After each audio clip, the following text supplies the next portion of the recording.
Welcome back to the Eric Crown Crypto channel. Wishing you a happy and healthy start to this nice sunny Sunday morning over here from Helsinki, Finland. Plenty to talk about today that I want to present as new information, as realistically the past couple months here have been more or less a reiteration of the same analysis, because the short-term time frame has been more or less clear within that regard, and the higher-term time frame has been more or less unchanged in that regard. So I want to be coming at this from a slightly different perspective today that is going to align why there is very likely in the next month to month and a half a 50% move to the upside, or 60% move to the upside, actually historically speaking, or about a 40 to 50% move to the downside, and then align that with what is most likely to happen from a probabilistic standpoint here.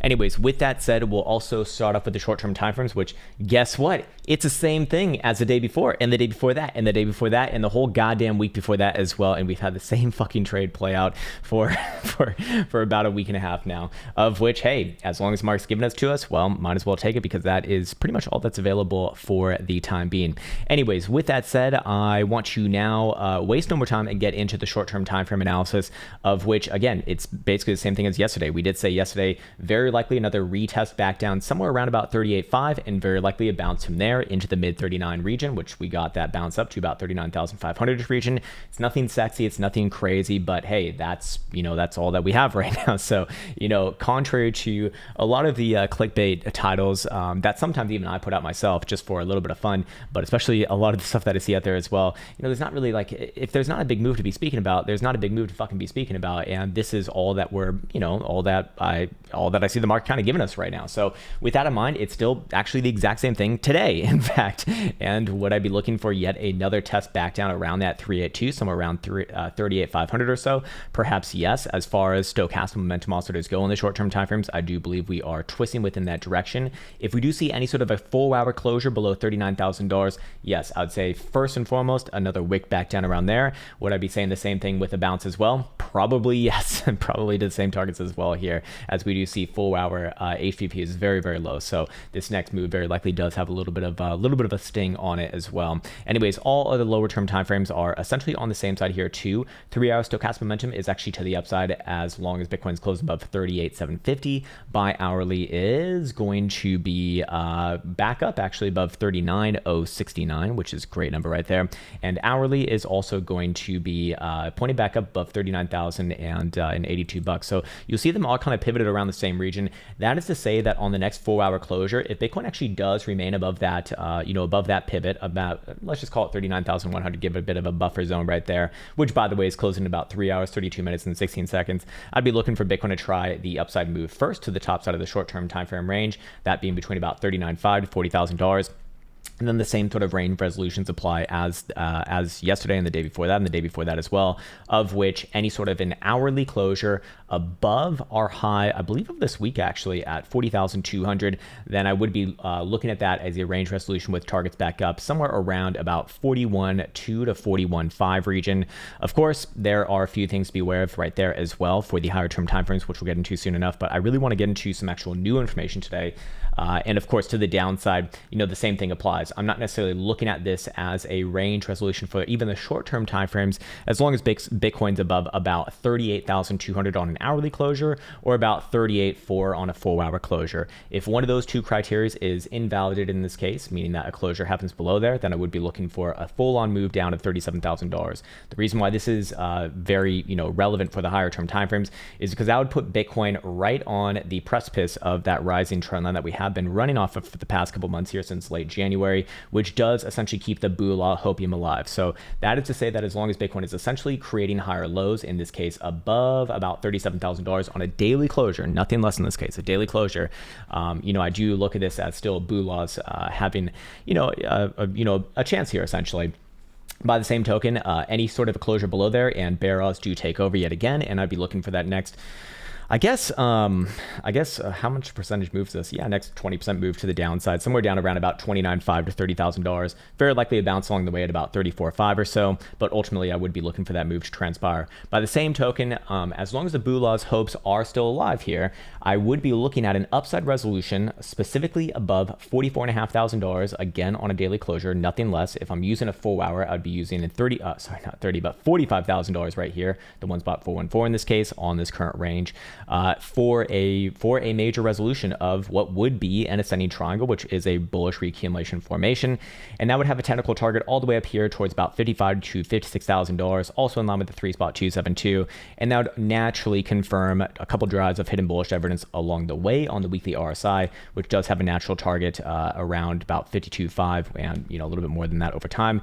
And on top of that, we'd see a relatively low volatility area start to, well, get expanded upon, which does imply that we typically do see, some about 40 to 60% moves from those regions. So I want to get in that soon enough. And then most importantly, the thing that, at least in my opinion, supersedes anything else would be trend here. And obviously that would confirm this as a higher low.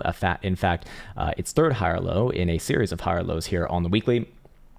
With any sort of an actual weekly closure above about 43,200. So I actually do lean a little bit more on the upside here, to be quite honest with you, simply because, Bitcoin's had plenty of chances to break down right here. The narrative across the markets with the global situation, whether it be inflation, which means, 8 rate hikes, which I think is extremely unlikely to happen. And then a potential World War III, although if like a real World War III gets started, that probably is not going to do well for any markets, I would imagine. Probably going to send it all the way back down to like mid-20s, maybe low 20s, if that were to happen. And I don't know what else, all sorts of other just geopolitical turmoils that have been headwinds in the past year and a half now, kind of getting resolved. But Bitcoin, for what it's worth right now, still operating on higher lows. So until that downside validation is hit, again, below about $37,000 on a daily, I don't really look for any sort of major continuation here. Obviously, the times that we were looking for a major downside were based off of the trend reversal over here below 63,500, and then again below about, I think it was $45,000 or $46,000 right here. But ultimately, and yes, I did think the actual low was in right here in about $41,000, but I was wrong about that. And fair enough, life goes on, and we wedge ourselves into a new formation right here. So until this one's resolved, I don't really have any major calls on this. But there is one major thing that I could be bringing up right here that I do think holds quite a fair bit of weight. It's new information. I don't really see anyone else talking about this because typically most people don't talk about this. But what I'm talking about here is, if we can go into, let's actually this chart right here, is 5-day volatility. So 5-day BBWP, volatility measured by BBWP right here is back down around, historically relative lows, right? Around 15 percentile or so, which we've seen this area hit over the past 2 years now, many times, 1, 2, 3, 4, 5, and working on number 6 time right here. And they've all had very consistent results from those relatively low areas, of which we can go back and measure out these areas. So, whoops, I need this actually on right here. And let me pull up a fresh chart so that we can mark these off. So we'll do this together. We'll do it together, baby. We'll do it together. So we got this one right here. We got this one right here. We got this one right here. And we got this one right here for the past year and a half. We could also highlight this one over here, obviously, although that one's gonna be a little bit less relevant, seeing as it's further away, and well, we'll get to that bridge when we cross it, I guess, or whatever the hell the saying is. All right, so those are all the very relatively low volatility regions. Now, remember, volatility is direction neutral, right? So if it is direction neutral, then that means we can expect both upside or downside from it.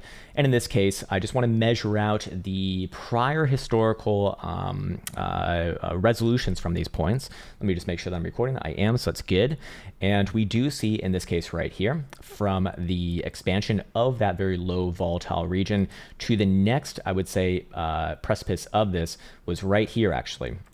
And what I'm measuring that by is when the BBWP gets back down below the moving average on it, going back into essentially a contraction phase. And so in this case, sorry, I didn't do that precisely right. So we're going to start right here at the actual expansion. We're going to go to where it gets below the moving average on it. And you'll notice that Bitcoin does play out. Let me actually get to the bottom side of that wick. About a 44% move to the downside. Very relevant. Keep that number in your mind. And I want to average out the downside resolutions of this. So we have this iteration right here, about 44% to the downside. Right? We have this one over here as well, right? Where Bitcoin essentially played out that 50% move to the downside in May of last year. So, relatively consistent results right now. Talking many, let's just call it 45% or so. Make it nice and easy and kind of mark it to the middle. And then, of course, we have a couple of iterations where it actually did have an upside resolution as well. And in this case, we do see that this first one was in July off of the bear trap of last year. And that first move up about 44% to the upside, actually rather comparable to the move to the downside, although I typically don't expect that, to be quite honest with you.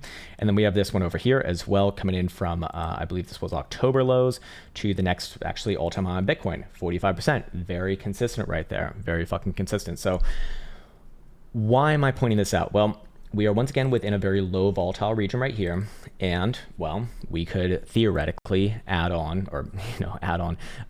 forecast what would a about 45% move to the upside or the downside look from our current price action. And then we're going to measure it up with indicators to get a bias on direction here, because there actually is something very, obvious in front of our face, which you probably have already noticed yourself. But to the upside, from this region, 45%-ish would put us right around what I am suggesting as a technical target off of a resolution of the upside validated above $44,500, thus validating the multiple drafts of hidden bullish divergence, thus validating this as an ascending triangle, thus validating this as, well, most importantly, another higher low on the higher term timeframes. So that would be very technically relevant, obviously, and also hitting one of the major fibs as well on that extension play.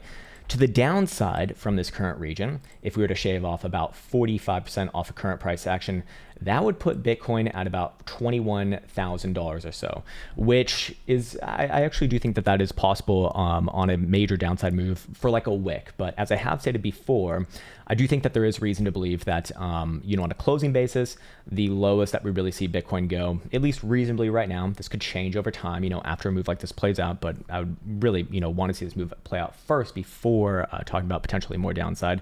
But historically speaking, when we do see those major downside moves based off of this combination right here between the monthly MACD, between the monthly PMAR, between the monthly and losing the white 20 simple on the monthly as well, Bitcoin has come down each and every time to that green 55 exponential moving average, which right now is just below $24,000 and rising rapidly each and every month. Now, if we measure this up with indicators over here, we're going to do this from two standpoints. We're going to do it from one, the RSI, and then two, the stochastic momentum.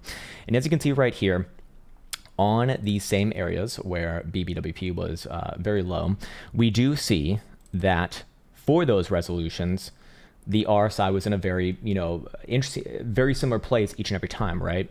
So in this case, we do see that the upside resolutions were obviously off of a rejection of the bearish control zone right here. So we see that on this one right here in July, right? That was this one right here. And then this one right here, rejection right there, obviously. And then on the downside resolutions, we do see that was on a rejection of the bullish control zone. So you can see that right here, and you can see that right here coming off of the bullish control zone. So that was the May dump and then the December dump right here. Let's take that one step further and look at it from a stochastic momentum standpoint. So we need to transfer these iterations over to this chart. So let me just set this up really quickly. We're going to go to a 5-day, right?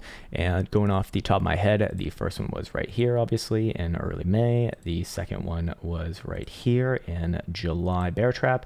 The third one was about here in early October. And then the most recent one was in December, right around here. Okay, so now let's look at where stochastic momentum on the 5-day was during these times. First resolution, down, okay? Very, very, very clean, cut and dry. Not just was it down, it was actually losing the bullish control zone at that same time.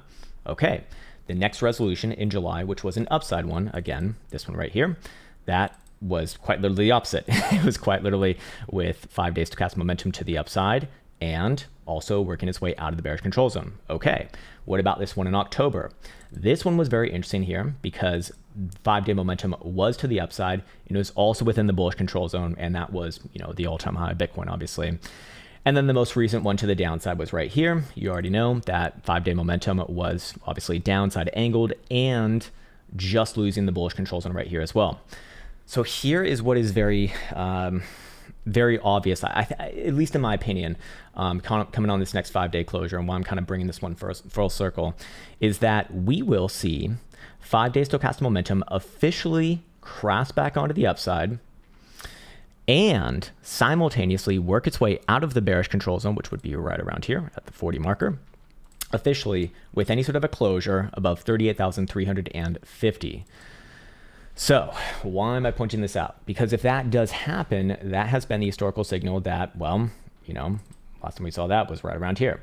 And we'd also on the 5-day RSI, which I didn't point out, this would also be another rejection of the bearish control zone, actually. So I do think that that's certainly possible here, and the probabilities I do think are a little bit more in alignment with that right now.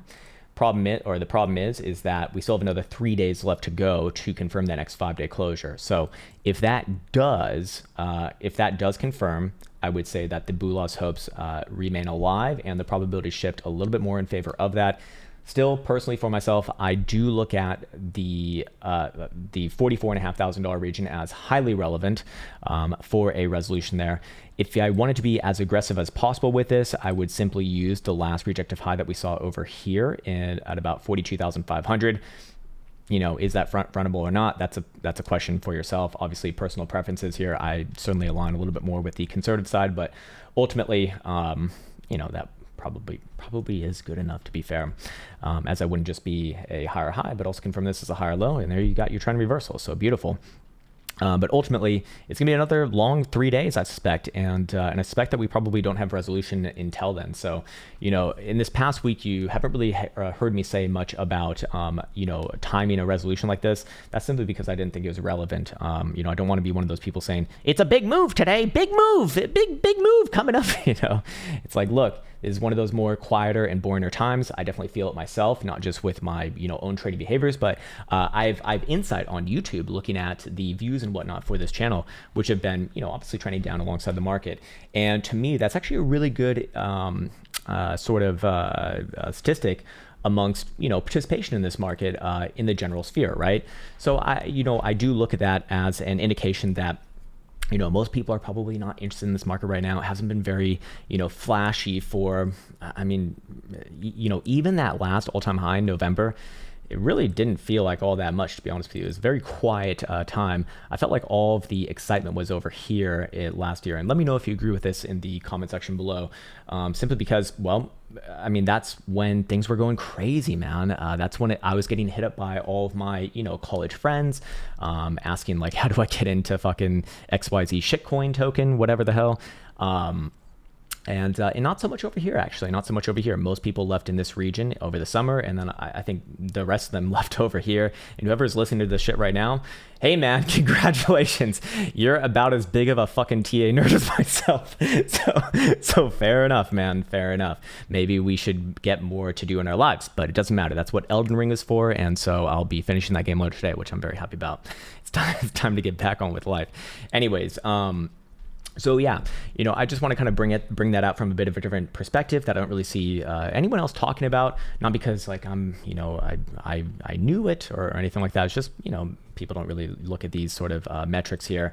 We could maybe briefly go over this as well, kind of within the same vein, in the sense that whenever we do see, historically speaking, low volatility on the monthly, that is, so again represented by BBWP, typically has been, bottoming regions, actually. So I've highlighted it here on the monthly. This can stay low for a lot longer, which obviously would imply more downside long term.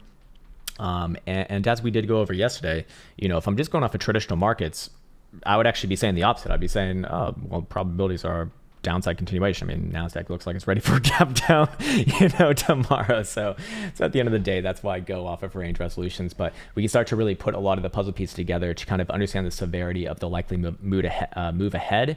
And so that will be, obviously paramount in being as aggressive as reasonably possible with positioning for that, because 40 to 50% move to the upside or the downside either which way is always very tradable, obviously, and will obviously give probably a nice little payday, I suspect. Anyways, none of this financial advice. I'm not a financial advisor. I'm just sharing the stupid ways that I look at these markets for better or worse. I think this is a good place for me to kind of shut this video off. I want to wish you well. I'm going to be putting up an interview with Mr. Ed, Crypto Ed NL from Twitter, either tonight or tomorrow. I'm thinking maybe tomorrow, just because weekends are a little bit too quiet, and I want to make sure that people have a chance to really digest his thoughts. He's amazing. He's great. So so I suspect that people are really going to enjoy that if they actually, are, actually see it. So I think it's a good place for me to leave off now. I mean, we could briefly go over the crown trading application over here. There's really not too much else to get into. Obviously fear and greed index can be very low, but you expect to be low when Bitcoin's essentially been trending down for the last 3 months. So there's not really much of an edge to be had right here. It's all about price action right now, in my opinion. Funding rates ever so slightly negative on the daily, as is the hourly, actually decently negative right there, at least compared to the recent history. But still, these are all very small numbers in general, so this is really splitting hairs in my opinion. But yeah, I guess would be a little bit more on the short-term upside, as shorts are essentially paying to hold their positions, and I mean they're not really like. Price action has been sideways. This is a line chart. This is literally a line chart, actually. It's been sideways for, a couple weeks, or sorry, about a week here. So anyways, I think it's a good place for me to leave off. Massive move coming ahead. The last time Bitcoin did this, it derped. Anyways, I'll be back on tomorrow with some more live stream analysis. Take care and see you hopefully soon.